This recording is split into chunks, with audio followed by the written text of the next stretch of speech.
Leif Buchlucker, ich erzähle dir eine Geschichte. Das Bettelweib von Locarno, vom Heinrich von Kleist. Am Fuße der Alpen bei Locarno im oberen Italien befand sich ein altes, einem Marchese gehöriges Schloss, das man jetzt, wenn man vom St. Gotthard kommt, in Schutt und Trümmern liegen sieht. Ein Schloss mit hohen und weitläufigen Zimmern, in deren einem einst auf Stroh, das man ihr unterschüttete, eine alte, kranke Frau, die sich bettelnd vor der Tür eingefunden hatte, von der Hausfrau aus Mitleiden gebettet worden war. Der Marchese, der bei der Rückkehr von der Jagd zufällig in das Zimmer trat, wo er seine Büchse abzusetzen pflegte, befahl der Frau unwillig, aus dem Winkel, in welchem sie lag, aufzustehen und sich hinter den Ofen zu verfügen. Die Frau, da sie sich erhob, glitschte mit der Krücke auf dem glatten Boden aus und beschädigte sich auf eine gefährliche Weise das Kreuz.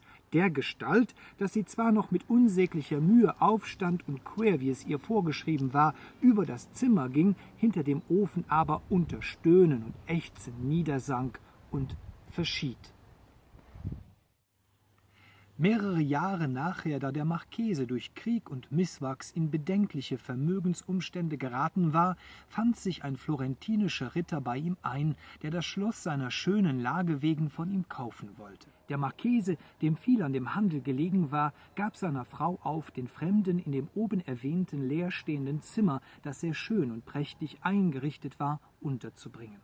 Aber wie betreten war das Ehepaar, als der Ritter mitten in der Nacht verstört und bleich zu ihnen herunterkam, hoch und teuer versichernd, dass es in dem Zimmer spuke, in dem etwas, das dem Blick unsichtbar gewesen, mit einem Geräusch, als ob es auf Stroh gelegen, im Zimmerwinkel aufgestanden, mit vernehmlichen Schritten langsam und gebrechlich quer über 3 Zimmer gegangen und hinter dem Ofen unter Stöhnen und Ächzen niedergesunken sei. Der Marchese, erschrocken, er wusste selbst nicht recht warum, lachte den Ritter mit erkünstelter Heiterkeit aus und sagte, er wolle sogleich aufstehen und die Nacht zu seiner Beruhigung mit ihm in dem Zimmer zubringen. Doch der Ritter bat um die Gefälligkeit, ihm zu erlauben, dass er auf einem Lehnstuhl in seinem Schlafzimmer übernachte, und als der Morgen kam, ließ er anspannen, empfahl sich und reiste ab.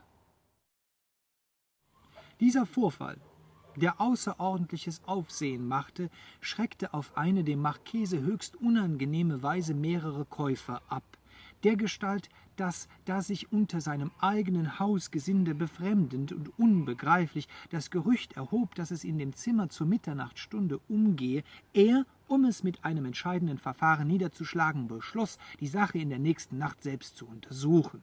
Demnach ließ er beim Einbruch der Dämmerung sein Bett in dem besagten Zimmer aufschlagen und er harrte, ohne zu schlafen, die Mitternacht.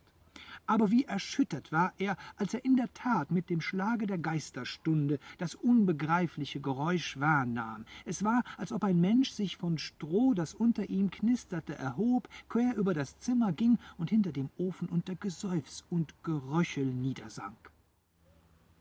Die Marquise am anderen Morgen, da er herunterkam, fragte ihn, wie die Untersuchung abgelaufen, und da er sich mit scheuen und ungewissen Blicken umsah und, nachdem er die Tür verriegelt, versicherte, dass es mit dem Spuk seine Richtigkeit habe, so erschrak sie, wie sie in ihrem Leben nicht getan, und bat ihn, bevor er die Sache verlauten ließe, sie noch einmal in ihrer Gesellschaft einer kaltblütigen Prüfung zu unterwerfen.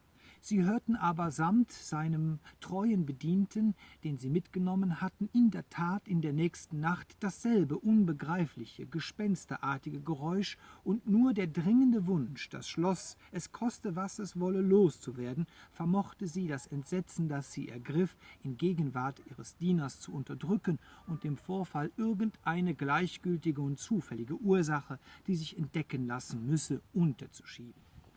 Am Abend des 3. Tages, da beide, um der Sache auf den Grund zu kommen, mit Herzklopfen wieder die Treppe zu dem fremden Zimmer bestiegen, fand sich zufällig der Haushund, den man von der Kette losgelassen hatte, vor der Tür desselben ein, dergestalt, dass beide, ohne sich bestimmt zu erklären, vielleicht in der unwillkürlichen Absicht, außer sich selbst noch etwas Drittes, Lebendiges bei sich zu haben, den Hund mit sich in das Zimmer nahmen. Das Ehepaar, 2 Lichter auf dem Tisch, die Marquise unausgezogen, der Marchese Degen und Pistolen, die er aus dem Schrank genommen, neben sich, setzten sich jeder auf sein Bett, und während sie sich mit Gesprächen, so gut sie vermögen, zu unterhalten suchen, legt sich der Hund, Kopf und Beine zusammengekauert, in der Mitte des Zimmers nieder und schläft ein. Drauf, in dem Augenblick der Mitternacht, lässt sich das entsetzliche Geräusch wieder hören. Jemand, den kein Mensch mit Augen sehen kann, hebt sich auf Krücken im Zimmerwinkel empor. Man hört das Stroh, das unter ihm rauscht, und mit dem ersten Schritt, tapp, tapp, erwacht der Hund, hebt sich plötzlich, die Ohren spitzend, vom Boden empor und knurrend und bellend, grad als ob ein Mensch auf ihn eingeschritten käme, rückwärts gegen den Ofen weicht er aus. Bei diesem Anblick stürzt die Marquise mit sträubenden Haaren aus dem Zimmer, und während der Marchese, der den Degen ergriffen, »Wer da?« ruft, und da ihm niemand antwortet, gleich einem Rasenden nach allen Richtungen die Luft durchhaut, lässt sie anspannen, entschlossen, augenblicklich nach der Stadt abzufahren. Aber ehe sie noch nach Zusammenraffung einiger Sachen aus dem Tore herausgerasselt, sieht sie schon das Schloss ringsum in Flammen aufgehen. Der Marchese, von Entsetzen überreizt, hatte eine Kerze genommen und dasselbe, überall mit Holz getäfelt wie es war, an allen 4 Ecken, müde seines Lebens, angesteckt. Vergebens schickte sie Leute hinein, den Unglücklichen zu retten. Er war auf die elendiglichste Weise bereits umgekommen, und noch jetzt liegen von den Landleuten zusammengetragen seine weißen Gebeine in dem Winkel des Zimmers, von welchem er das Bettelweib von Locarno hatte aufstehen heißen. An lo nominieren ich fënne Fleit viel mir eng Geschicht zu verzielen. Der Roland Meyer, Larisa Faber, den Alexander Hornberg, Desti Siegler an Monique Dabe.